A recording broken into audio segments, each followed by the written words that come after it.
পাঁচজন সন্তান বাবা মুমূর্ষু অবস্থায় ইন্তেকালের পূর্ব মুহূর্তে সন্তানদেরকে ডাকছে। একজন সন্তান ডাক্তার দৌড়ে আইছে, বাবা তোমার কি খাইতে মনে চায়? বাবাই কয় আমার তো কিছু খাইতে মনে চায় না। বাবার জন্য আঙ্গুল ফল কমলা মালটা নিয়ে হাজির হয়ে গেছে।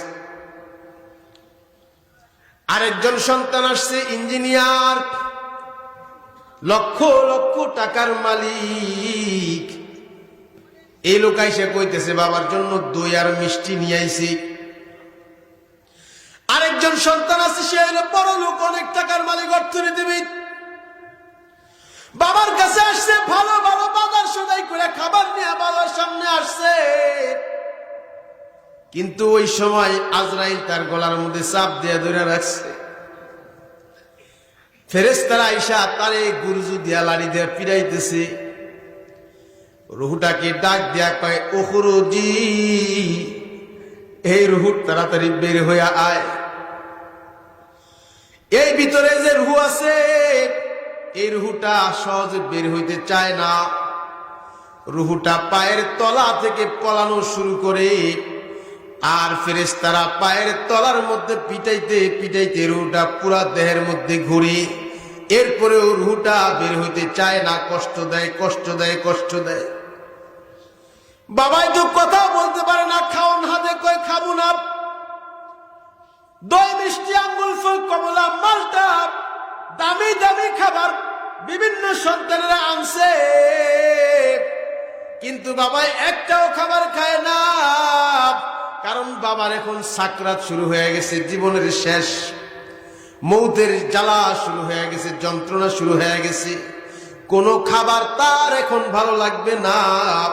এখন তারে যদি পুরা সাগরের পানিও খাওয়ায় দেওয়া হয়, পিপাসা মিটবে না, বড় কঠিন ভয়ঙ্কর অবস্থা।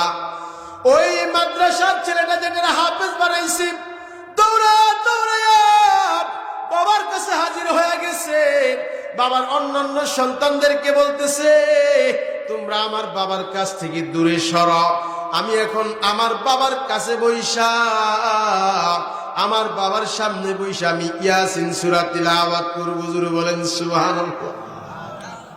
বাবার সামনে যখন হাফেজে কুরআন ইয়াসিন সূরা পড়া শুরু করে দিছে, আল্লাহর নবীর হাদিসের মধ্যে আছে, কোন মুমূর্ষু ব্যক্তি যখন ইন্তেকালের সময় হয়ে যায়, আজরাইল যখন তার আশেপাশে দিয়া ঘোরাঘুরি করে, ওই সময় কেউ যদি তার আশেপাশে সূরা ইয়াসিন তিলাওয়াত করে, আল্লাহ তাআলা আজরাইলকে ডাক দিয়া কয়, এ আজরাইল, সূরা ইয়াসিন কুরআন শরীফের নাবি, সূরা ইয়াসিন কুরআন শরীফের একটা বরকতি সূরা।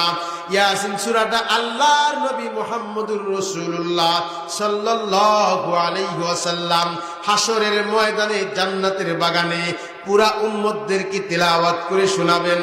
আল্লাহর নবী মুহাম্মদুর রাসূলুল্লাহ সাল্লাল্লাহু আলাইহি ওয়াসাল্লামকে আল্লাহ পুরো আদর কইরা ইয়াসিন কইয়া ডাক দিছে।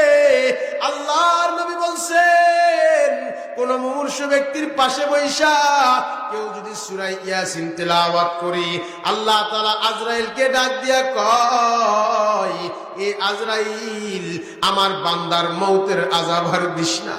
আমার বান্দারের মুমূর্ষু অবস্থায় গলার মধ্যে চাপ দেয়া করিস না।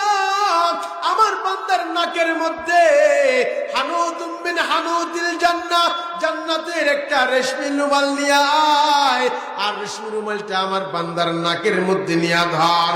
আর বান্দাকে ডাক দিয়া কয়, উখরুজি ইলা রাদিয়াতাম মারদিয়া। এরে আল্লাহর বান্দা, তোমার সন্তান তোমার সামনে সূরা ইয়াসিন তেলাওয়াত কইরা শুরু করে দিছি। এই আল্লাহর বান্দার রূহু তোমার নাকের সামনে জান্নাতের সুগন্ধিওয়ালা রুমালটা ধরলাম, বের হয়ে আসো, বের হয়ে আসো, আর তোমাকে আযাব দিব না। আল্লাহর বান্দার দেহ থেকে আরামে রূহটা বের হয়ে যায়। বলেন, সন্তানকে তো ডাক্তার বানাইছেন, ইঞ্জিনিয়ার বানাইছেন, বড় চিকিৎসক বানাইছেন, আরো কিছু বানাইছেন, এগুলো দরকার আছে, প্রয়োজন আছে, এগুলো অস্বীকার করি না। কিন্তু যেটা হাফেজ বানাইছেন, ওইটা আপনার কাঠটা এসে করে দিছে। কথা বলেন ঠিক না ঠিক?